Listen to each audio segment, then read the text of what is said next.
فرزند زہرا یہ حالات برے ہیں۔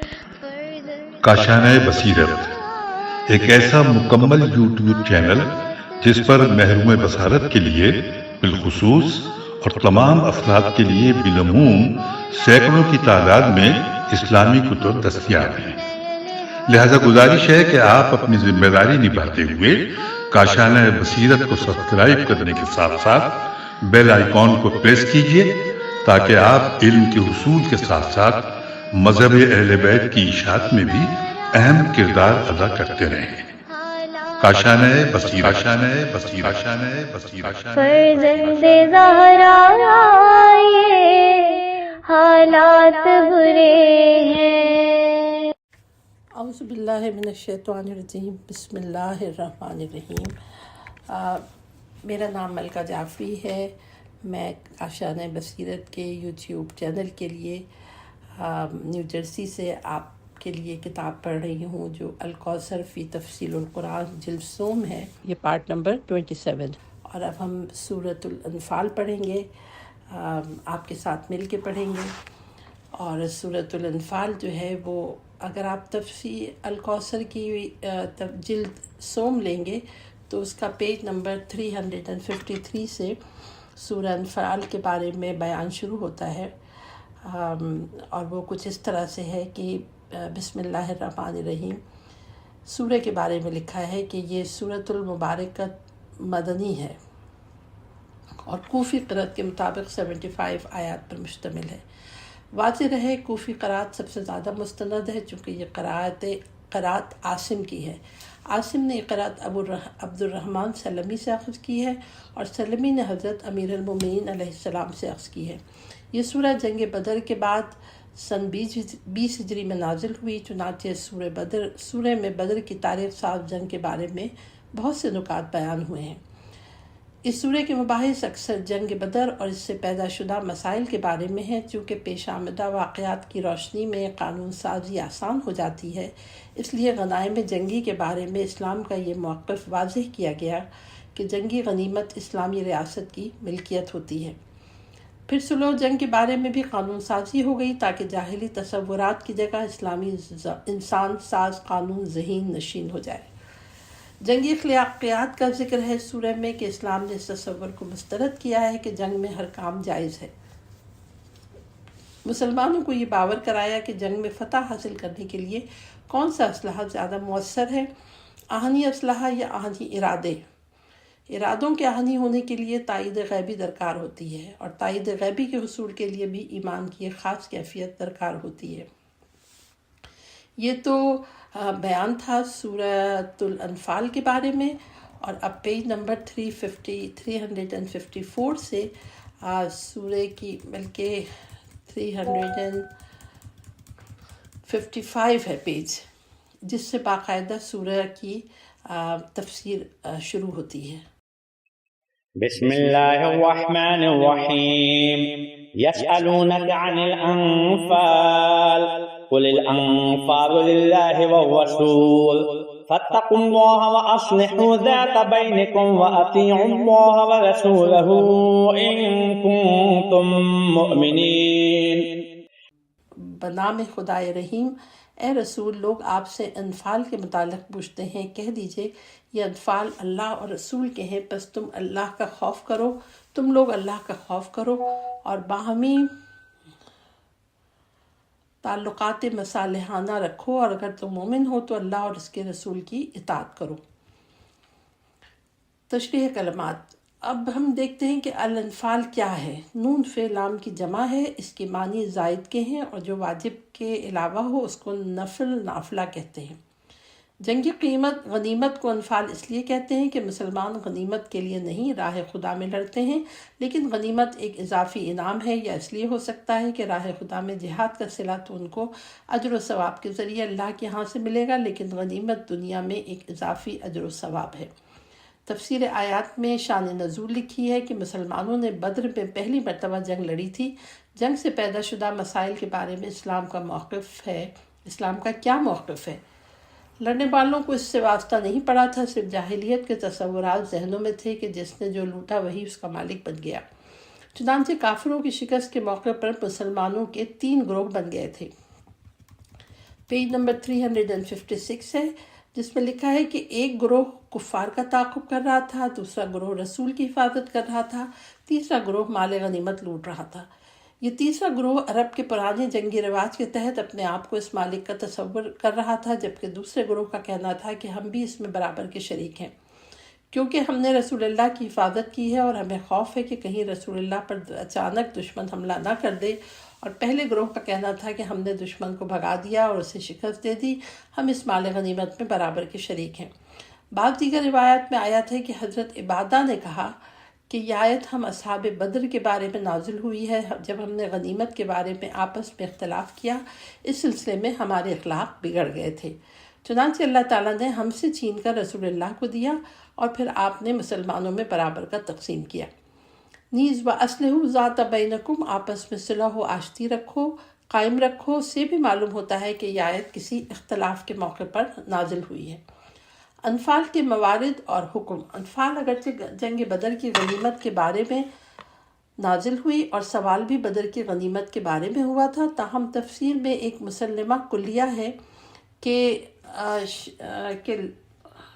العبرت بمعموم اللفظ لا بخصوص المورد، لفظ کی تعبیر معتبر ہے، شان نزول کی خصوصیت معتبر نہیں ہے۔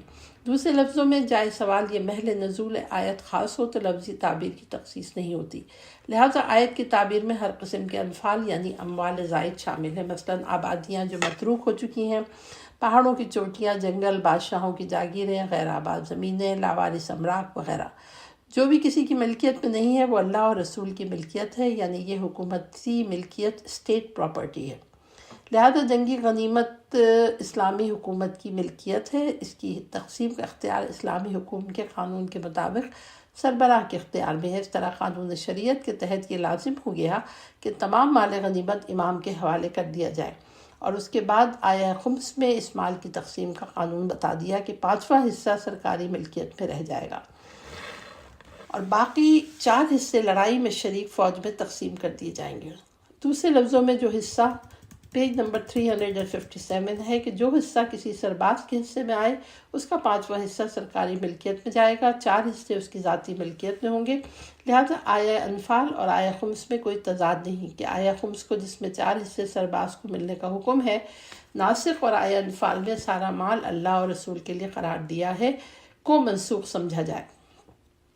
فاتقوا اللہ وَأَصْلِحُوا ذَاتَ بَيْنَكُمْ، تقویٰ کی نصیحت سے اس بات کی طرف اشارہ ملتا ہے کہ اصحاب بدر سے مال غنیمت کے بارے میں تقویٰ کے خلاف کوئی لغزش واقع ہو گئی ہے، اور وَأَصْلِحُوا سے بھی یہی بات ظاہر ہوتی ہے کہ اس میں غنیمت کے بارے میں نزاع واقعہ ہو گیا تھا۔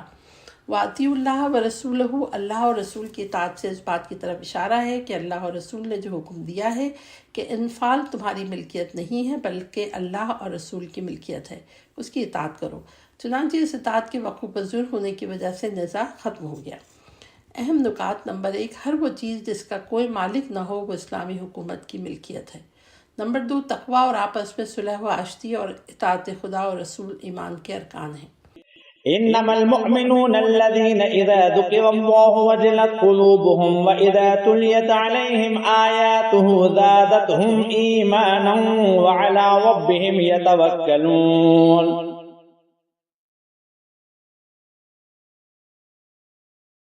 الذين يقيمون الصلاة ومما رزقناهم ينفقون۔ مومن تو صرف وہ ہیں جب اللہ کا ذکر کیا جاتا ہے تو ان کے دل کانپ جاتے ہیں، اور جب انہیں اس کی آیت پڑھ کر سنائی جاتی ہے تو ان کے ایمان میں اضافہ ہو جاتا ہے، اور وہ اپنے رب پر بھروسہ کرتے ہیں، جو نماز قائم کرتے ہیں اور جو رزق ہم نے انہیں دیا ہے اس میں سے خرچ کرتے ہیں۔ تفسیر آیات۔ جہاد اصغر یعنی جنگ و جدال سے فارغ ہونے کے بعد جہاد اکبر یعنی مال و متاع کی نوبت آئی تو اس جہاد کے لیے پختہ ایمان کی زیادہ ضرورت تھی، چونکہ غنیمت کی ملکیت کو اس پر قابض لوگوں سے چھین کر اللہ اور اس کی رسول کی ملکیت قرار دیا جا رہا تھا، اس وقت ضعیف الایمان لوگوں میں تزلزل کا احتمال تھا، اس لیے انفال کا حکم مختصر لفظوں میں بیان فرمانے کے بعد فرمایا ہے، پیج نمبر 358 ہے کہ اگر تم مومن ہو تو اللہ سے ڈرو، آپس میں صلح و آشتی رکھو، اللہ اور اس کے رسول کی اطاعت کرو، اور سچے مومن وہ ہیں جن کے دل ذکر خدا سے کے موقع پہ کانپ جاتے ہیں، کلام اللہ کی تلاوت سے ان کے ایمان میں اضافہ ہو جاتا ہے، اللہ پر بھروسہ رکھتے ہیں، نماز قائم کرتے ہیں، راہ خدا میں خرچ کرتے ہیں۔ آئیے ان اوصاف کی وضاحت کرتے ہیں۔ خدا ترسی، اس کا مطلب ہے کہ اگرچہ ذات خدا ارحم الراحمین ہے، اس رحیم ذات سے خوف کی کوئی بات نہیں ہے، بلکہ اس خوف کا تعلق خود بندے کی ذات و عمل سے ہے کہ ایک طرف اللہ کی عظمت و جلالت ہے، دوسری طرف اس کا عدل و انصاف ہے، تیسری طرف بندے کی کوتاہیاں ہیں۔ نمبر 2، ایمان کے درجات ہیں۔ ادنا درجہ ایمان حاصل کرنے سے کفر خارج ہو جاتا ہے۔ اس کے بعد مراحل ہیں، یہ انسان کے تعقل، غور و فکر، دلیل و برہان اور بحث و تحقیق کے ساتھ مربوط ہے۔ روایت میں آیا ہے کہ اللہ نے قرآن میں تجلی فرمائی ہے، لہذا کلام خدا سے ان کے ایمان میں پختگی آ جاتی ہے۔ ایمان زیادہ ہونے سے مال و متاع کی اہمیت کم ہو جاتی ہے۔ نمبر 3، ایمان کے درجات اور کمال سے توکل اور بھروسہ مربوط ہے۔ اللہ تعالیٰ پر ایمان جتنا مضبوط ہوگا، اس کی ذات و صفات پر علم و یقین بڑھے گا، اتنا ہی ذات پر بھروسہ اور توکل زیادہ ہوگا۔ مومن مال و متاع سے زیادہ اللہ پر بھروسہ کرتا ہے۔ نمبر 4، یہ بات بھی اپنی جگہ واضح ہے کہ اللہ کے وجود کا یقین آنے سے اس کی محبت دل میں زیادہ ہوتی ہے، عبادت میں فروتنی آتی ہے اور گناہ سے اجتناب کیا جاتا ہے۔ چنانچہ ایمان کی آخری منزل پر فائز ہونے کے بعد عصمت کی منزل آ جاتی ہے۔ نمبر 5، مومن مال و زر سے اتنا تعلق رکھتا ہے کہ اس کی اللہ کی رضا حاصل ہو جائے۔ آپ نے ملاحظہ فرمایا کہ مومن کی یہ تمام اوصاف اس اعلیٰ و رفع مقصد کی طرف توجہ دلانے کے لیے بتائے جا رہے ہیں جس کے لیے جنگ لڑی گئی، تاکہ اسلامی افواج کے ذہنوں میں یہ الہی قدریں راسخ ہو جائیں اور ان کے مقابلے میں مال غنیمت حقیر نظر آنے لگے۔ اہم نکات۔ نمبر 1، ذکر وہ ہے جس سے دلوں میں لرزہ آئے، اور مومن وہ ہے جو اس قسم کا ذکر کرے۔ نمبر 2، مومن کا ایمان ارتقا پذیر ہوتا ہے، وہ ہمیشہ غور و فکر میں رہتا ہے۔ أولئك هم المؤمنون حقا لهم درجات عند ربهم ومغفرة ورزق كريم۔ یہی لوگ حقیقی مومن ہیں، ان کے لیے ان کے رب کے پاس درجات ہیں اور مغفرت اور باعزت روزی ہے۔ تفسیر آیات۔ نمبر 1، اولئک هم المؤمنون حقا، انسان مذکورہ اوصاف کا مالک ہو تو سچے مومن کی منزل پر فائز ہو کر قرب الہی کے اعلیٰ درجات پہ فائز ہو جاتا ہے۔ حقیقی ایمان کی منزل پر فائز ہونے کے لیے مذکورہ اوصاف کی حقیقت سے متصف ہونا ضروری ہے۔ اس کا مطلب ہرگز یہ نہیں ہے کہ ان اوصاف سے جو متصف نہ ہو وہ سرے سے مومن ہی نہیں ہے۔ چنانچہ ذکر خدا سے دلوں کا کانپنا کامل مومن کی علامت ہے۔ نہیں کانپتا ہے تو کمال کی نفی ہوتی ہے، ایمان کی نہیں ہوتی، البتہ صرف اللہ کا ذکر کرنے سے کسی کا دل متنفر ہو جاتا ہے، یہ نفی ایمان کی علامت ہے۔ فرمایا، اور جب صرف اللہ کا ذکر کیا جاتا ہے تو آخرت پر ایمان نہ رکھنے والوں کے دل متنفر ہو جاتے ہیں۔ نمبر 2، ومغفرۃ، ایمان کے مذکورہ اوصاف سے متصف ہونے کے بعد انسان گناہوں سے مبرہ نہیں ہوتا، لیکن اللہ سچے مومن کے گناہوں سے درگزر اس کی لغزش سے چشم پوشی فرماتا ہے اور اس کے نیک اعمال کا اجر و ثواب دیتا ہے۔ نمبر 3، ورزق کریم، کریم کے معنی عظیم سے بھی ہیں۔ کریم الاخلاق اسے کہتے ہیں جس کے اخلاق قابل ستائش ہو۔ پیج نمبر 360 ہے۔ اہم درجات۔ نمبر 1، درجات اور مغفرت سچے مومن کے لیے ہے۔ كما أخرجك ربك من بيتك بالحق وإن فريقا من المؤمنين لكارهون يجادلونك في الحق بعدما تبين كأنما يساقون إلى الموت وهم ينظرون۔ انفال کے بارے میں صورتحال ویسی ہی ہے جیسے آپ کے رب نے آپ کو حق کے ساتھ گھر سے جنگ کے لیے نکالا، جبکہ یہ امر مومنوں کی ایک جماعت پر سخت گرا گزرا تھا۔ حق ظاہر ہو چکنے کے بعد یہ لوگ آپ سے الجھ رہے تھے، گویا وہ سامنے نظر آنے والی موت کی طرف ہانکے جا رہے ہوں۔ تشریح کلمات۔ بیت کا سے مراد مدینہ ہے، بالحق سے مراد بالوحی، بعض حق سے مراد جہاد لیتے ہیں۔ تفسیر آیات: انفال کو اللہ اور اس کے رسول کی ملکیت قرار دینا بعض لوگوں کو سخت ناگوار تھا۔ اسی طرح جنگ بدر کے موقع پہ لشکر قریش کے مقابلے پر جانا سخت ناگوار گزرا اور اسے خودکشی تصور کرتے تھے، لیکن دونوں جگہ حق کا تقاضا یہ تھا کہ خطرے کا مقابلہ کیا جائے اور مال غنیمت اللہ اور رسول کے لیے چھوڑ دیا جائے۔ یجادلونک فی الحق بعد ما تبین، وہ اس حق کے بارے میں آپ سے الجھ رہے تھے جبکہ حق ان پر ظاہر ہو چکا تھا کہ یہ حکم خدا ہے اور آپ سچے ہیں۔ اس آیت میں نہایت شدید ترین لہجے میں ان لوگوں کی سرزنش فرمائی ہے جو جنگ میں شرکت کے حق میں نہیں تھے اور اللہ کی طرف سے وعدہ فتح کے باوجود رسول اللہ سے مجادلہ کرتے تھے، اور اگر یہ مجادلہ وعدہ حق سے پہلے ہوتا تو کسی حد تک قابل فہم تھا۔ چونکہ سرزنش و عتاب کا جو لہجہ اختیار کیا گیا تھا وہ ایسا ہے جیسا مشرکین کے ساتھ کیا جاتا ہے، لہذا بعض علماء نے یہ موقف ظاہر کیا کہ یہ آیت مشرکین کے بارے میں ہے۔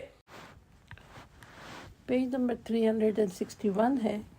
صاحب المنار لکھتے ہیں یہ مشرکین ہی کے لیے سزاوار ہے، لیکن بعد میں دلیل دیتے ہیں کہ یہ مسلمانوں کے بارے میں ہی ہے، چونکہ آیت میں من المومنین کی صراحت موجود ہے۔ واقعہ یہ تھا کہ قریش کا ایک بڑا تجارتی قافلہ شام سے مکہ واپس جاتے ہوئے مدینے کے قریب سے گزر رہا تھا۔ اس قافلے کے سردار ابو سفیان کو خطرہ تھا کہ مسلمانوں کا کوئی دستہ ان پر حملہ نہ کر دے، چنانچہ اس نے مکے کی طرف ایک آدمی کو روانہ کر دیا کہ وہاں سے مدد لے آئے۔ چنانچہ قریش مکہ نہ صرف اپنے قافلے کو بچانے کے لیے بلکہ مسلمانوں کا خاتمہ کرنے کی نیت سے نکلے۔ مدینہ سے نکلتے وقت مسلمانوں کو یہ علم نہ تھا کہ ان کا سامنا تجارتی قافلے سے ہوگا جس کے صرف 40 محافظ تھے یا لشکر قریش سے ہوگا۔ اس وقت اللہ کی طرف سے یہ نوید نازل ہوئی کہ اور وہ وقت یاد کرو جب اللہ تم لوگوں سے وعدہ فرما رہا تھا کہ 2 گروہوں میں سے ایک تمہارے ہاتھ آ جائے گا۔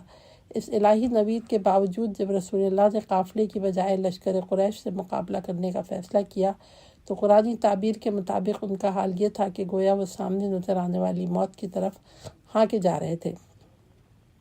اس موقع پہ بعض اہل قلم نے خوب لکھا ہے، اس لیے چند سرفروش فدائیوں کے سوا اکثر لوگ جو اس خطرناک مہم میں شریک تھے دلوں میں سہم رہے تھے، انہیں ایسا محسوس ہوتا تھا کہ جانتے بوجھتے موت کے منہ میں جا رہے ہیں۔ مصلحت پرست لوگ جو اگرچہ دائرہ اسلام میں داخل ہو چکے تھے مگر ایسے ایمان کے قائل نہ تھے جس میں جان و مال کا ضیاع ہو، اس مہم کو دیوانگی سے تعبیر کر رہے تھے اور ان کا یہ خیال تھا کہ یہ دینی جذبے نے ان لوگوں کو پاگل بنا دیا ہے۔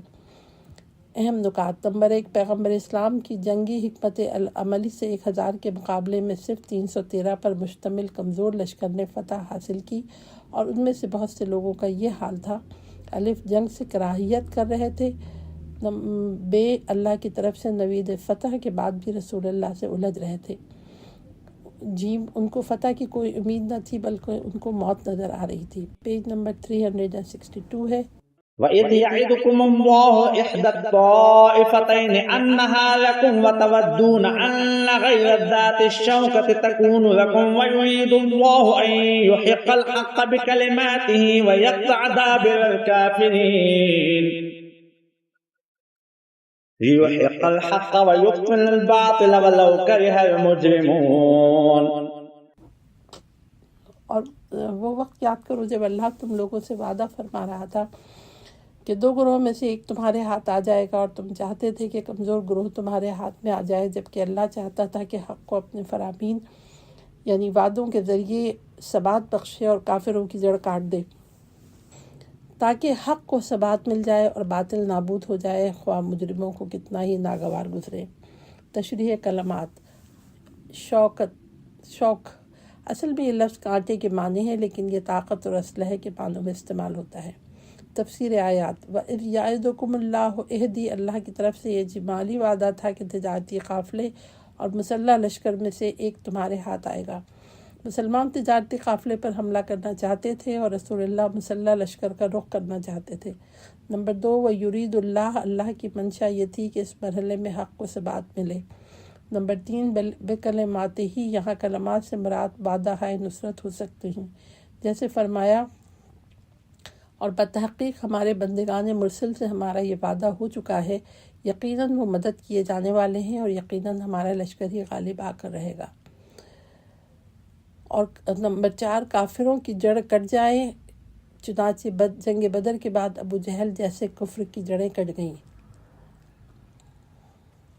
اس آیت کے سیاق سے معلوم ہوتا ہے کہ جنگ ایک فیصلہ کن جنگ تھی، جس میں یہ فیصلہ ہونا تھا کہ اسلام اور جاہلیت میں سے کس کو زندہ رہنا ہے، حق اور باطل میں سے کس کو ثبات ملنا ہے اور کس نے مٹ جانا ہے۔ اس میں لوگوں کی خواہش اور اللہ کے ارادے میں نمایاں فرق بتایا گیا ہے کہ لوگ قافلے پر پیج نمبر 363 حملہ کرنا چاہتے تھے جہاں مال و متاع ہے اور خطرہ جان بھی نہیں ہے، لیکن عاقبت کے اعتبار سے یہ فیصلہ کن اقدام نہ ہوتا اور لوگ مال و دولت کے لالچ میں آ کر اصل مقصد سے دور نکل جاتے، جیسا کہ احد کی جنگ میں دیکھنے میں آیا۔ اور اللہ کا ارادہ یہ تھا کہ اس موقع پہ حق و باطل کا فیصلہ ہو جائے اور یہ لشکر کا مقابلہ کرنے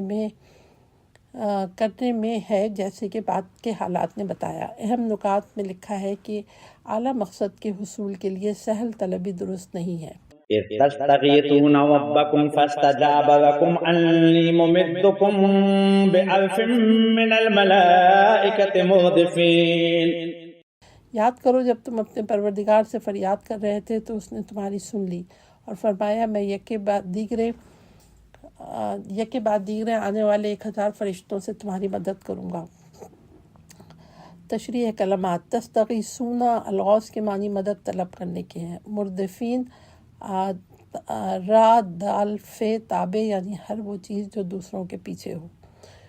تفسیر آیات: مشرکین کی کثرت اور مسلمانوں کی قلت دیکھ کر حضور نے بار الہ میں دعا فرمائی، اے اللہ، بارگاہ الہی میں دعا فرمائی کہ اے اللہ جس فتح و نصرت کا تو نے وعدہ فرمایا ہے اسے پورا فرما۔ اگر یہ گروہ نابود ہو جائے تو روئے زمین پر تیری عبادت کرنے والا کوئی نہیں رہے گا۔ حضور کے فاستجاب لکم، حضور کے دعا کے ان جملوں سے پتہ چلتا ہے کہ جنگ موت و حیات کی جنگ تھی۔ چنانچہ 1000 فرشتے مدد کے لیے بھیجے گئے۔ ان فرشتوں کی شرکت کی نوعیت کیا تھی وہ اگلی آیتوں میں بتایا جائے گا۔ اہم نکات: نمبر 1، ہر مشکل حالت میں اللہ کے بارگاہ کی طرف رجوع کرنا چاہیے۔ پیج نمبر 364 ہے۔ وما جعله الله إلا بشرى ولتطمئن به قلوبكم وما النصر إلا من عند الله إن الله عزيز حكيم۔ اور اس مدد کو اللہ نے بس تمہارے لیے بشارت اور اطمینان قلب کا باعث بنایا اور یہ باور کرایا کہ نصرت تو صرف اللہ کی جانب سے ہے، بے شک اللہ بڑا غالب آنے والا حکمت والا ہے۔ تفسیر آیات: نمبر 1، وما جعلہ اللہ، اس آیت سے اس نظریے کی تائید ہوتی ہے کہ فرشتوں کی شرکت کی نوعیت روحانی تقویت دینا اور مسلمانوں کے دلوں سے خوف و ہراس نکال کر ان کی حوصلہ دلانا تھی، ورنہ کفر کے لشکر کو تباہ کرنے کے لیے صرف ایک فرشتہ کافی تھا، جیسا کہ قوم لوط کی ہلاکت صرف جبرائیل سے ہو گئی تھی۔ نمبر 2، وَمَن نَّصْرُ إِلَّا مِنْ عِندِ اللَّهِ، فتح و نصرت کا اصل سرچشمہ اللہ کی ذات ہے، خواہ فرشتوں کے ذریعے یا دیگر ذرائع سے۔ اہم نکات: نمبر 1، ظاہری اسباب و وسائل ذریعہ ہیں، واقعی نصرت اللہ کی طرف سے ملتی ہے، وَمَن نَّصْرُ إِلَّا مِنْ عِندِ اللَّهِ۔ نمبر 2، فرشتوں کا نزول اطمینان کا سبب بنا جس سے فتح نصیب ہوئی۔ نمبر 3، کسی ہدف میں کامیابی کے لیے مادی وسائل سے زیادہ معنوی اور نفسیاتی قوت و طاقت زیادہ اہم ہے۔ إذ يغشيكم النعاس أمنة منه وينزل عليكم من السماء ماء ليطهركم به ويذهب عنكم رجز الشيطان وليربط على قلوبكم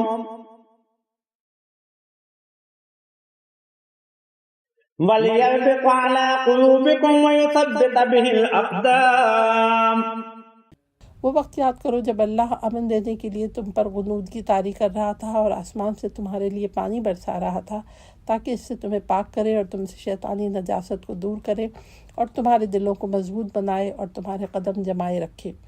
پیج نمبر 365 میں تفسیر آیات ہے۔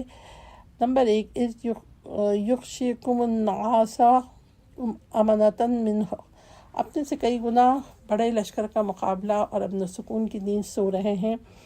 اگر امنتاً منہ، اگر منہ کی ضمیر دشمن کی طرف ہے تو دشمن سے امن مراد ہے، اور اگر منہ کی ضمیر اللہ کی طرف ہے تو اللہ کی طرف سے امن مراد ہے۔ انتہائی نامساعد حالات میں جنگ لڑی جا رہی ہے اور اپنے سے کئی گنا زیادہ طاقتور دشمن سے مقابلہ ہے۔ اس کے باوجود اللہ کی طرف سے یہ تائید تھی کہ لشکر اسلام امن و سکون سے سو رہا تھا۔ نمبر 2، وَيُنَزِّلُ عَلَيْكُمْ، جس صبح کو جنگ بدر ہونا تھی اس رات بارش ہوئی، اس سے مسلمانوں کو کئی ایک فائدے ہوئے۔ نمبر 3، لِيُطَهِّرَكُمْ، ایک یہ کہ مشرکین بدر کے پانی پہ پہلے قابض ہو چکے تھے، مسلمانوں کے پاس پانی نہ تھا، بارش سے پانی میسر آیا۔ نمبر 4، وَلِيَرْبِطَ، دوسرا یہ کہ بارش سے سکون اور دلوں کی مضبوطی آئی، چونکہ نہا دھو کر انسان میں خود اعتمادی آ جاتی ہے اور تعفن سے بیزاری آتی ہے۔ نمبر 5، وَيُثَبِّتَ بِهِ الْأَقْدَامَ، تیسرا یہ کہ بارش سے ریت جم گئی، زمین مضبوط ہو گئی اور قدم جم گئے، ورنہ بارش سے پہلے ریت پر چلنا پھرنا مشکل ہو رہا تھا۔ چوتھا یہ کہ دشمن نشیبی علاقے میں تھا، اس لیے بارش سے کیچڑ ہو گیا اور دشمن کے لیے چلنا مشکل ہو گیا۔ اہم نکات۔ نمبر 1، جنگ جیتنے کے لیے انسان کے اندر امن ہونا ضروری ہے، انسان کے اپنے اندر امن ہونا ضروری ہے۔ نمبر 2، وسوسوں سے پاک مضبوط دل چاہیے۔ نمبر 3، ثبات قدم کی ضرورت ہے۔ نمبر 4، میدان جنگ میں موجود ظاہری موانع کو بھی دور کرنا چاہیے۔ إذ يوحي ربكم إلى الملائكة أني معكم فثبتوا الذين آمنوا سألقي في قلوب الذين كفروا الرعب فاضربوا فوق الأعناق واضربوا منهم كل بنان۔ وہ وقت بھی یاد کرو جب آپ کا رب فرشتوں کو وحی کر رہا تھا کہ تم ایمان والوں کو ثابت قدم رکھو، میں تمہارے ساتھ ہوں، عنقریب میں کافروں کے دلوں میں رعب ڈال دوں گا، لہٰذا تم ان کی گردنوں کے اوپر ضرب لگاؤ اور ان کے ہاتھ پاؤں کے پوروں پر وار کرو۔ 366 ہے پیج، تشریح کلمات میں لکھا ہے بنانن، با نون نون پورے۔ تفسیر آیات۔ نمبر 1، اذ یوحی ربک، فرشتوں کو وحی کی کہ تم ایمان والوں کو ثابت قدم رکھو، یہ کام فرشتوں کے ذمہ لگا دیا۔ نمبر 2، انی معکم، مومنوں کو ثابت قدمی دینے کے لیے فرشتوں کو اللہ کی معیت کی ضرورت ہے۔ نمبر 3، سألقی فی قلوب الذین کفروا الرعب، کافروں کے دلوں میں رعب ڈالنا اور ان کو خوف و ہراس میں مبتلا کرنا اللہ نے اپنے ذمہ لے لیا۔ چنانچہ بعض روایات سے پتہ چلتا ہے کہ کفار کے دلوں میں ایک عجیب قسم کا خوف وحشت طاری تھی، مسلمانوں میں قربانی کے جذبات، ان کے شجاعانہ نعرے، عاتکہ کا خواب، طوفانی باد و باران، مکے میں مسلمانوں کی استقامت کی داستانیں، یہ سب باتیں ان کے دلوں میں رعب و وحشت ڈالنے کا باعث بنی۔ نمبر 4، فَاضْرِبُوا فَوْقَ الْأَعْنَاقِ، اس کے بعد رخ کلام مومنین کی طرف ہو جاتا ہے۔ اگرچہ سیاق کلام فرشتوں کے ساتھ ہے، تاہم ثابت قدمی مسلمانوں کی طرف اور رعب و وحشت کافروں کی طرف ایسے سازگار حالات تھے جس میں گردنوں پر ضرب اور ہاتھوں پر چوٹ لگانے کا بہترین موقع میسر آیا، اس لیے خطاب مومنین کے لیے ہو سکتا ہے۔ نمبر 5، وَاضْرِبُوا مِنْهُمْ كُلَّ بَنَانٍ، یعنی جسم کے اطراف کو نشانہ بناؤ، واضح رہے ہاتھ اور پاؤں کے زخمی ہونے کی صورت میں انسان بے بس ہو جاتا ہے۔ حرکت و جنبش کے لیے پاؤں اور حملہ کرنے کے لیے ہاتھوں کو استعمال کیا جاتا ہے۔ جب یہ دونوں زخمی حالت میں ہوں تو دشمن بے بس ہو جاتا ہے۔ اہم نکات۔ نمبر 1، ثبات قدم کے لیے ایمان شرط ہے۔ فَثَبِّتُوا الَّذِينَ آمَنُوا، ذلك بأنهم شاقوا الله ورسوله ومن يشاقق الله ورسوله فإن الله شديد العقاب۔ ذلكم فذوقوه وأن للكافرين عذاب النار۔ یہ اس لیے کہ انہوں نے اللہ اور اس کے رسول کی مخالفت کی، اور جو اللہ اور اس کے رسول کی مخالفت کرے تو اللہ یقیناً سخت عذاب دینے والا ہے۔ یہ ہے تمہاری سزا، پس اسے چکھو، اور بتحقیق کافروں کے لیے دوزخ کا عذاب ہے۔ یہ پیج نمبر 367 ہے۔ تفسیر آیات۔ کفار قریش کا ایک قلیل جماعت کے ہاتھوں شکست کھانا نہایت ذلت و خواری ہے۔ اس لشکر کو دیکھ کر ابو جہل نے کہا تھا، یہ تو ایک وقت کا کھانا ہے، اگر ہم اپنے غلاموں کو روانہ کر دیں تو وہ ان کو ہاتھ سے پکڑ لائیں۔ یہ ننگ و ذلت ان کو دنیا میں ملی اور آخرت میں تو ابدی اور دائمی عذاب ہے۔ يا أيها الذين آمنوا إذا لقيتم الذين كفروا زحفا فلا تولوهم الأدبار ومن يولهم يومئذ دبره إلا متحرفا لقتال أو متحيزا إلى فئة فقد باء بغضب من الله ومأواه جهنم وبئس المصير۔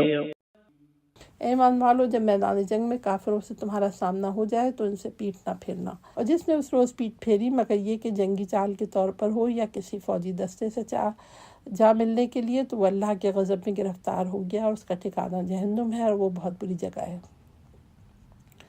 تشریح کلمات زحافے اصل میں چھوٹے بچوں کے پاؤں گھسیٹ کر چلنے کے معنوں میں ہے۔ لشکر بھی ہجوم کی وجہ سے آہستہ آہستہ گھسٹ کر آگے بڑھتا ہے۔ متحرفاً التحریف رافے کنارہ کشی کرنا، ایک طرف ہٹ کر کمینگاہ میں بیٹھنا۔ متحیراً ہا یا زا جگہ بنانا، ٹھکانہ تلاش کرنا۔ تفسیر آیات نمبر 1 فَلَا تُوَلُّوهُمُ الْأَدْبَارَ جنگ کے میدان سے اپنی جان بچانے کے لیے فرار ہونا دنیا کے حربی پیج نمبر 368 ہے۔ حربی قانون میں بہت بڑا جرم ہے۔ اسلامی جنگوں میں 2 خصوصیات اور ہوتی ہیں جو باقی جنگوں میں نہیں ہیں۔ اول یہ کہ اسلامی جنگیں دفاعی ہوتی ہیں، جارحانہ نہیں ہوتی، لہٰذا ایسی جنگ سے فرار ہونا دفاع وطن، دفاع ناموس اور دفاع مذہب یعنی اللہ کو پشت دکھانے کے مترادف ہوتا ہے۔ دوسری یہ کہ اسلامی جنگیں نظریاتی ہوتی ہیں، جس کے تحت مومن احدی الحسنین 2 نیکیوں میں سے ایک فتح یا شہادت کا متمنی ہوتا ہے۔ یہ دونوں قابل رشک ہیں۔ فرار کا مطلب یہ نکلتا ہے کہ ان چیزوں پر ان کا ایمان نہیں ہے۔ اس کا فتح سے سروکار ہے، نہ شہادت سے کوئی مطلب، اس لیے میدان جنگ سے فرار ہونے والا اللہ کے غضب اور جہنم کا سزاوار ہے۔ 2 صورتیں فرار کی جائز ہیں جو بظاہر فرار ہے، حقیقتاً فرار نہیں ہے، اور وہ یہ ہیں: الف پہلی صورت متحرفاً لقتال جنگی چال اور حربی حکمت عملی کے طور پر وقتی پسپائی اختیار کرنا تاکہ دشمن کو نرغے میں لیا جا سکے۔ بے دوسری صورت میں متحیراً الی فئات فوجی دستے سے جا ملنے کے لیے، اگر لڑنے والے منتشر ہو جائیں تو اپنے دستے سے جا ملنے کے لیے واپس آنا فرار نہیں ہے۔ یہ دونوں جنگی حکمت عملی کا حصہ ہیں۔ نہایت ناانصافی کرتے ہیں وہ لوگ جو فرارز جنگ کی حرمت کو صرف جنگ بدر کے ساتھ مخصوص گردانتے ہیں، اور اس آیت میں یوم اذن سے مراد یوم الزحف ہے، نہ یوم بدر، کیونکہ جنگ بدر میں اول تو کسی نے فرار نہیں کیا، ثانیاً یہ سورہ جنگ بدر کے بعد نازل ہوا، ثالثاً اعتبار لفظ کے عموم کا کیا جاتا ہے نہ سبب کے خصوص کا، رابعاً احادیث بھی ہمارے موقف کی تائید میں ہیں۔ رسول کریم سے روایت ہے کہ 3 گناہ ایسے ہیں کہ ان کے ساتھ نیکی کا کوئی فائدہ نہیں ہے: ایک شرک، دوسرا والدین کا حق ادا نہ کرنا، تیسرا جہاد فی سبیل اللہ سے فرار۔ دیگر احادیث میں فرار از جنگ 7 ایسے گناہوں میں شمار کیا گیا ہے جن کا ارتکاب کرنے والا تباہ و ہلاک ہو جاتا ہے۔ ملاحظہ ہو وسائل الشیعہ 330 :15 صحیح بخاری کتاب الوصایا۔ اہم نکات: نمبر 1 اسلامی نظریاتی دفاعی جہاد میں میدان جنگ سے فرار گناہ ہے۔ نمبر 2 حربی حکمت عملی کے تحت وقتی طور پر پسپائی جائز ہے۔ نمبر 3 اسلامی جہاد سے فرار انسان کو جہنمی بناتا ہے۔ نمبر 3 تھا یہ اسلامی جہاد سے فرار انسان کو جہنمی بناتا ہے، اور نمبر 4 ہے یہ حکم ایک قانون کلی ہے، بدر سے مختص نہیں ہے۔